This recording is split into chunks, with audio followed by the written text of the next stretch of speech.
Howdy. Today we're going to talk about clean technique and posture. One of the most overlooked aspects of early guitar playing.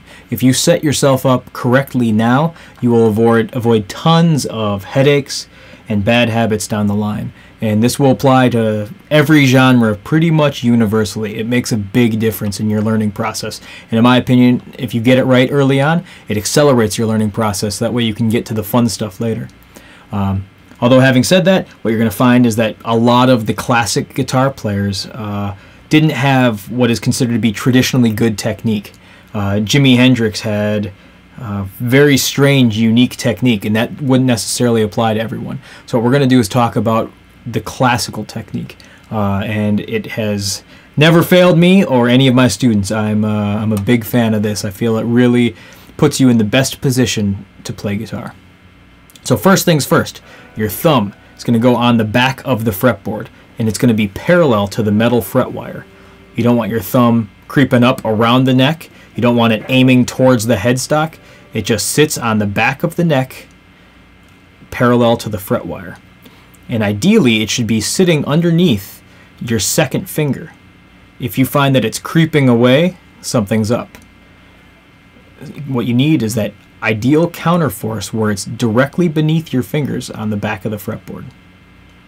Next up, you want to make sure that your palm is away from the fretboard.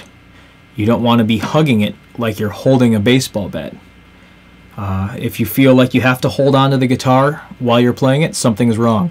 Perhaps try a guitar strap or a different chair to help find the balance where the guitar can sit on your lap comfortably. When your palm is away from the fretboard, it should also be parallel to the fretboard. It should never really be curled away unless you're really moving high up the neck.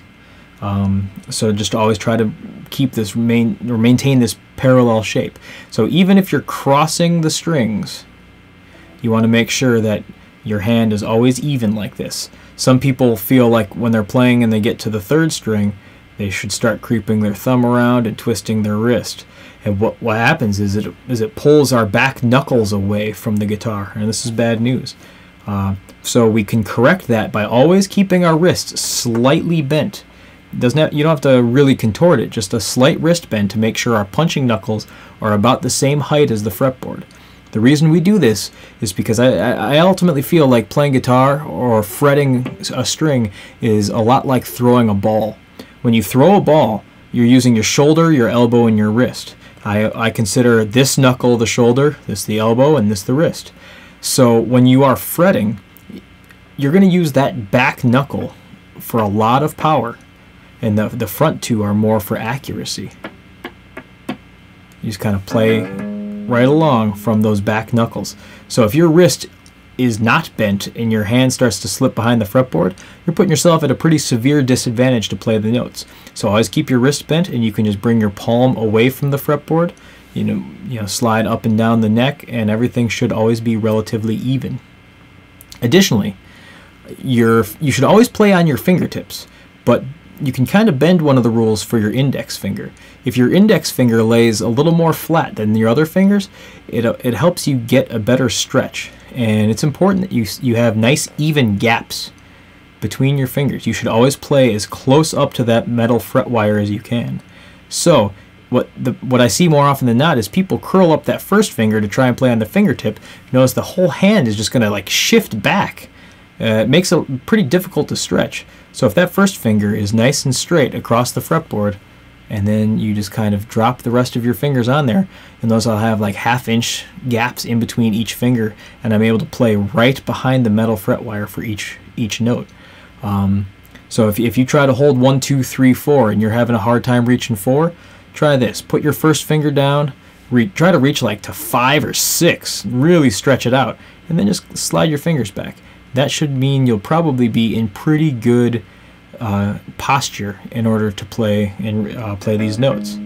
So if you're going to do like a basic 1, 2, 3, 4 alternate picking process, everything cleans up pretty nicely, and you just kind of keep playing all the way across the fretboard.